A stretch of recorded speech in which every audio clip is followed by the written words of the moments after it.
used. The poet draws attention to the ethical responsibility that comes with speaking, urging readers to use their words with care and purpose. Now, I'm referring to myself as the poet. I draw attention to the ethical responsibility that comes with speaking, urging readers to use their words with care and purpose. Another aspect is the social context. The poem reflects the societal reality where careless speech has led to conflict, misunderstandings, and even departure from relationship or community. The line I use, "Many have gone, many have left, and more are still living," highlights the tangible consequence of misuse of tongue. Just like a place of work where your boss has been misusing words against you, it can make people start leaving, and many might have gone. Religious undertones. The poem makes reference to divine speech, such as God spoke in the rightful tongue, which suggests an ideal standard of communication, grounded in truth, grace, and wisdom. This aligned with teaching in many religious texts that emphasize the tongue's ability to bless or curse. In many religious texts, we already know that what tongue has been used to bless or curse. Philosophical reflection on the background. The poet invoke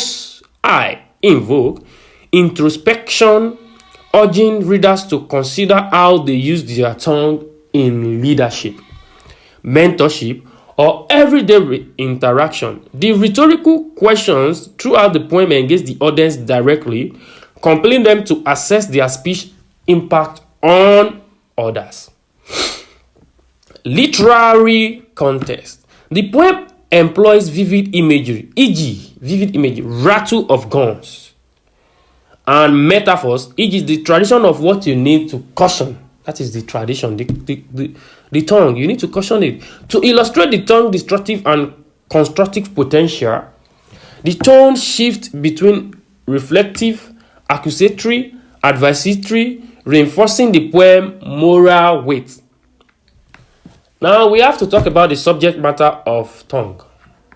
The subject matter of the tongue from the poem, it centers on the tongue as a symbol of speech and communication, and its profound impact on human interaction, relationship, and the society. The poem examines how words expressed through the tongue can either build or destroy, highlighting the ethical and moral responsibility tied to the act of speaking.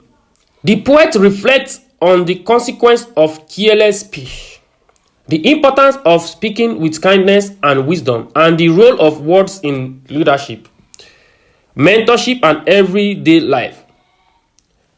The poem also delves into the spiritual, philosophical implication of how one uses their tongue, urging accountability and the adoption of thoughtful and constructive communication. I'll be going to some of the literary devices used in tongue. Now, one is imagery. Imagery from tongue. The poem employs vivid imagery to evoke emotional and create mental pictures. For instance, rattle of gun. Rattle of gun. There is a palpitation of imagery. You'll be able to imagine and see the mental effect of that rattle of gun. Vividly compares harmful words to the sound of firearms, illustrating the destructive power of speech. Another is metaphor. The tongue is used as an extended metaphor throughout the poem, symbolizing speech, communication, and the power of words. For example, the tongue is powerful than the pen, that is metaphoric, and the sword. Highlight its influence in comparison to other forms of expression of power or power. Rhetorical questions.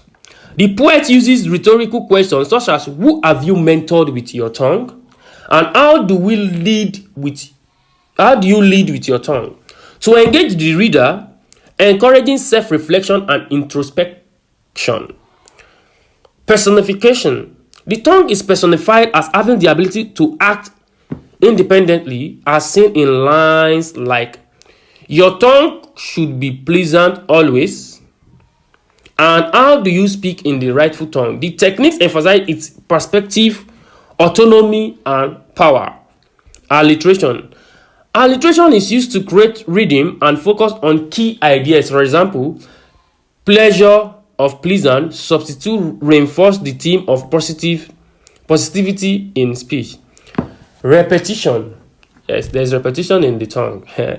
The repetition of phrases such as many have gone, many have left, more are still living emphasize the ongoing cumulative damage caused by careless speech, amplifying the poem's urgency.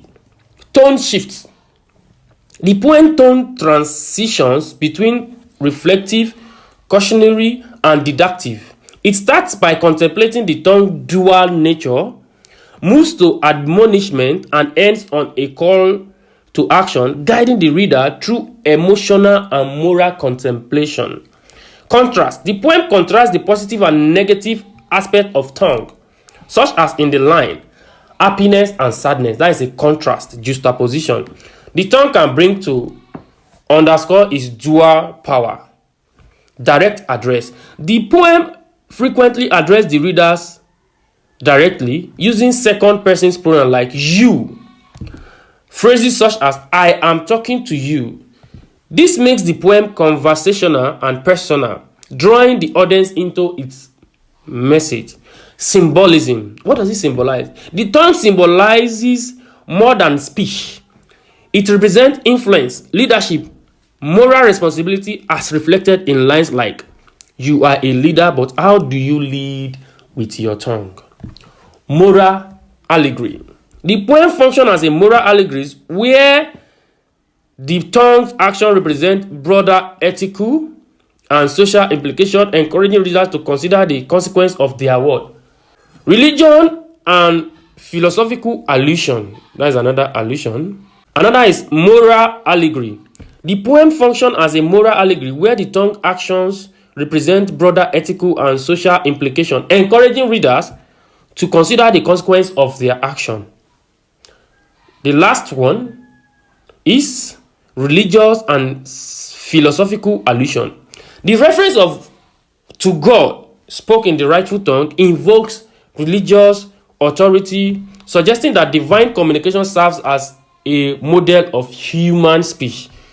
Yes. Now let's look at the theme of the poem. The central theme of the poem is the power of the speech and the ethical responsibility of using it wisely. It explores how the tongue as a metaphor for human communication holds the ability to influence emotional, relationship, and society positively and negatively. Let's look at some of the themes that could be deduced from tongue in the Anthology of Thought. 1. Dual nature of speech. The poem emphasizes the tongue's capacity to create happiness or sadness. That is the dual nature of speech. Build or destroy, lead or mislead. It calls attention to the significant consequence of both kind and harsh words. Another is moral responsibility. The poet stressed the importance of using the tongue for good, urging readers to lead and communicate with care, truth, and grace. Another is consequences of these words. The recurring imagery of people living or being hurt highlights how careless or harmful speech can damage relationships and alienate others. Leading and influence. The poem addresses leaders and mentors, challenging them to consider how their words shape their followers and impact those they influence. 5th, introspection and accountability. Through rhetorical questions, the poem urges self-reflection on how individuals use their tongues to communicate, caution against reckless or harmful speech. The last but not the least, we could have other themes from your own instinct. Spiritual undertone.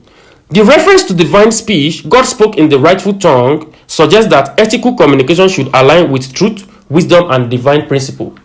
Thank you for taking your time to listen to this rendition of African poetry in a form of what? Oral performance.